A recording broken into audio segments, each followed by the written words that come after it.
him and I or he and I versus him and me or he and me, she and me, etc., is a source of a lot of confusion in grammar. So let me straighten it out for you because I fully know how complex it can be in the mind. And if I hear one more person say, this is a picture of him and I, well, I may just spontaneously combust, and you don't want to see that. It'll be disgusting and a gross sight. Okay, here's the deal. Grammar is not your enemy. I want to repeat that. Grammar is not your enemy. Our general lack of focus on it, however, is. So let's break it down like this. Follow me here.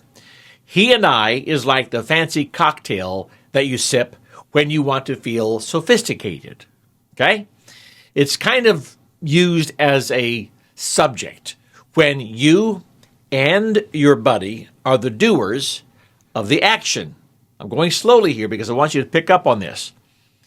For example, he and I, the subjects, went to the store. That's right.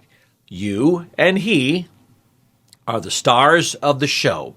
You're the stars of this grocery shopping adventure. Okay? You are in charge. You guys are the action heroes. You are the subject.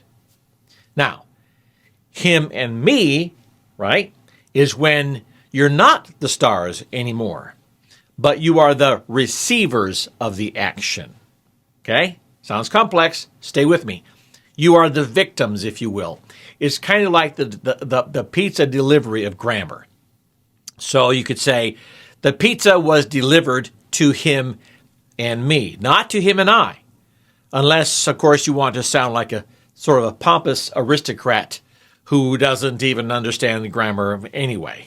Okay? So I know that all of this can sound very confusing. The subject versus non-subject, victim, if you will, versus non-victim, et cetera, that can all get confusing. So I have developed an easy-to-remember sort of a cheat sheet for you, kind of a code, if you will, and I want you to follow it here. Take him and out of the sentence.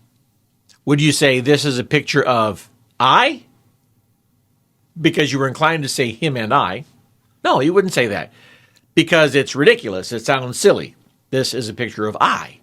You would instead say, this is a picture of me, right? Now, add him and back into it, and voila. This is a picture of him and me. Conversely, you would not say, well, maybe you would, I hope not, but you would not say, me went to the store. Sounds weird. You would say, I went to the store. Now, add he and back into the sentence, and now you're proper. He and I went. Essentially, turn them into two, separate and distinct sentences, like two separate independent clauses.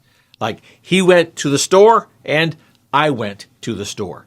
Therefore, he and I went to the store is correct as the full sentence. Separate them out as two separate and distinct sentences, okay?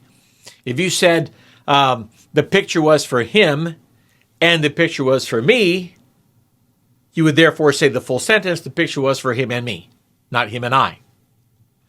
I hope that makes sense. Knowing that those two are correct individually, then the full sentence would make a lot more sense, him and me, okay? Also, one note.